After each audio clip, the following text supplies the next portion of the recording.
비아 돌로로사는 슬픔의 길, 고난의 길을 의미하는 단어로 예수님께서 십자가를 지고 걸어가신 길을 말씀하고 있습니다. 예수님께서 걸어가신 십자가의 길은 우리의 인생에서 가장 중요한 지표가 되었습니다.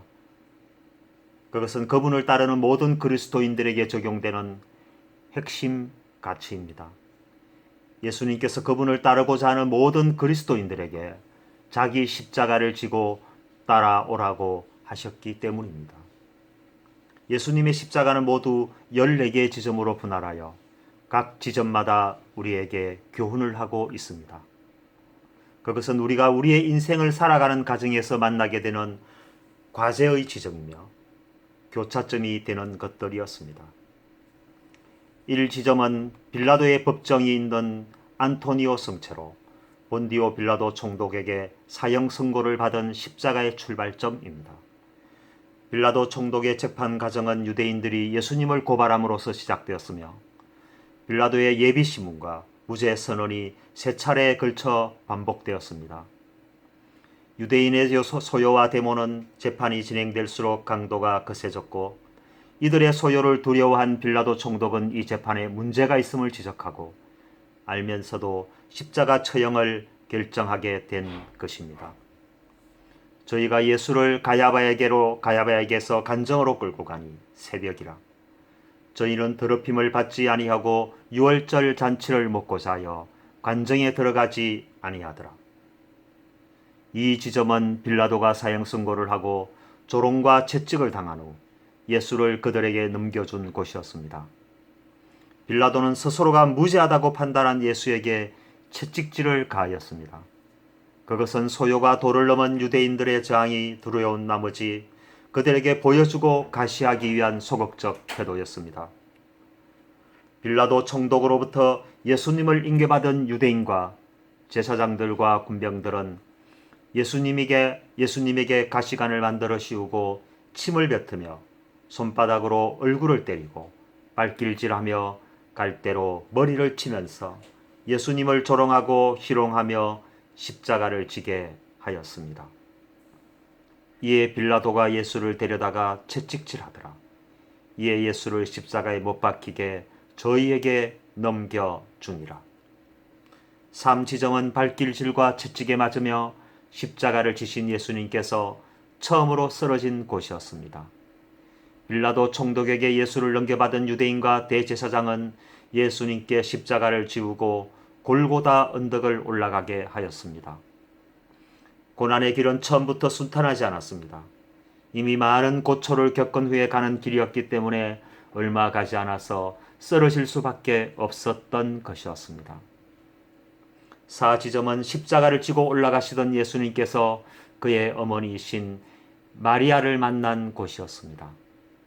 마리아는 예수님의 마지막 가시는 길을 직접 보기 위해 골고다의 길목에 서 계셨습니다.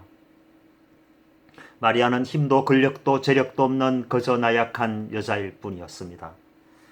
사랑하는 아들을 위해 해줄 수 있는 것이 아무것도 없었습니다.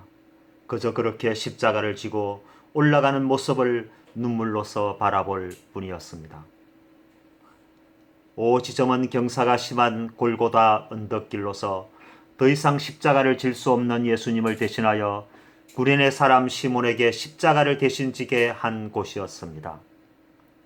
심한 채찍질과 매질로 인하여 기진맥진한 예수님이셨습니다.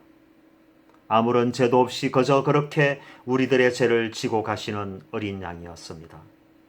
시몬이 지고 간 십자가는 예수님을 대신하여 지고 간 무게감이었을 뿐 사람의 죄를 대신 지고 가는 것은 아니었습니다.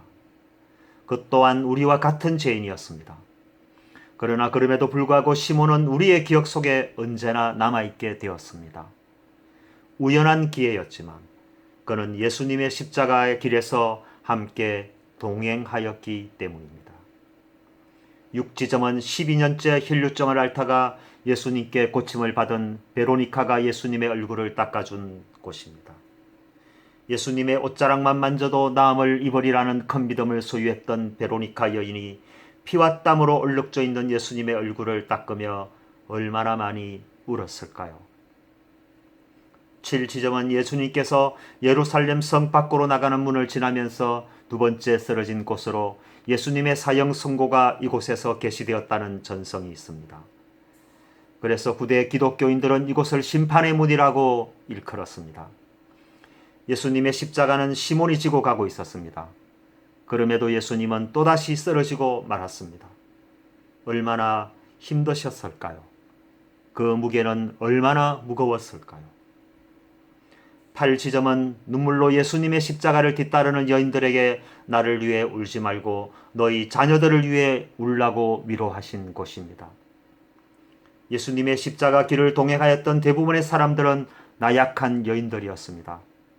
12제자 가운데 한 명에도 속하지 못하였던 여인들이었고 당시 사람의 숫자에도 들지 못하였던 여인들이었지만 예수님의 마지막 가시는 길을 이렇게 눈물로 함께 걸어가고 있는 것이었습니다. 예수님의 위로는 오히려 그들을 향한 사랑이며 배려였습니다.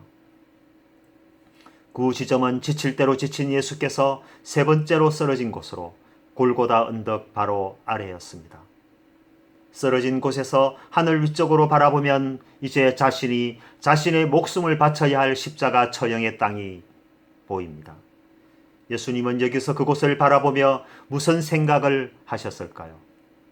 그저 생각만으로도 눈물이 흐를 뿐입니다.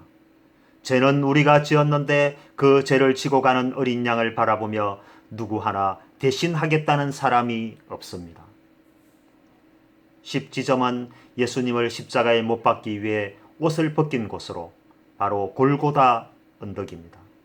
예수님을 향한 수치와 모멸과 경멸은 계속되었습니다. 지치고 상한 몸을 홀로 감당하기에는 너무나 멀리 와버린 지금 더 이상의 힘도 의식도 멀어져 갑니다. 11지점은 로마 군병들에 의해 십자가 형틀에서 못을 박힌 곳입니다. 로마 군병들은 마치 정신이 나간 듯 예수님을 희롱하고 조롱하며 그것을 즐기는 사람들과 같이 행동하였습니다. 그들은 예수님을 하나의 정신병자나 어리석은 바보 정도로 생각하였을 것입니다. 그들은 자신들이 얼마나 큰 죄를 짓고 있는지 상상조차 할 수 없었을 것입니다. 12지점은 예수님께서 십자가에 못 박히신 후 십자가에 매달린 지상 위의 지점으로 십자가 형틀의 기둥을 세웠던 홈이었습니다.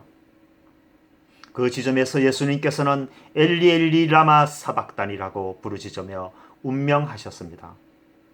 엘리 엘리 라마 사박단이, 그것은 나의 하나님 어찌하여 나를 버리시나이까. 마지막 순간 어떠한 변화와 같은 기적이 일어날 것만 같았던 그 순간 그를 따르며 눈물로 보내고 있었던 많은 사람들은 무엇인가 기적 같은 일들이 일어날 것이라는 기대가 있었는지도 모를 일입니다. 그러나 날은 어둠을 가르고 빛은 동료하였으며 천지는 진동하였으나 예수님은 그렇게 죽음으로 그의 모든 사명을 다하였습니다. 13지점은 아리마대 사람 요셉이 운명하신 예수님의 시신을 십자가에서 내린 땅 위의 바위입니다. 예수님은 이제 실제로 운명하셨습니다. 그래서 예수님을 위하여 무덤이 필요했고 아리마대 사람 요셉이 자신을 위하여 예비해둔 무덤을 예수님께 헌납하였습니다. 14지점은 아리마대 사람 요셉이 헌납한 예수님의 동굴 무덤이었습니다. 예수님의 시신은 그곳에 있었고 사흘이 지난 후 예수님께서는 부활하셨습니다. 예수님께서는 우리에게 자기 십자가를 지고 나를 따르라고 하셨습니다. 우리는 지금 예수님의 십자가의 길을 바라보면서 우리의 인생 여정을 함께 바라봅니다. 이것이 복음입니다. 이것이 구원의 여정입니다. 이제 이 말씀을 들은 당신이 가야 할 차례입니다. 지금 가시겠습니까?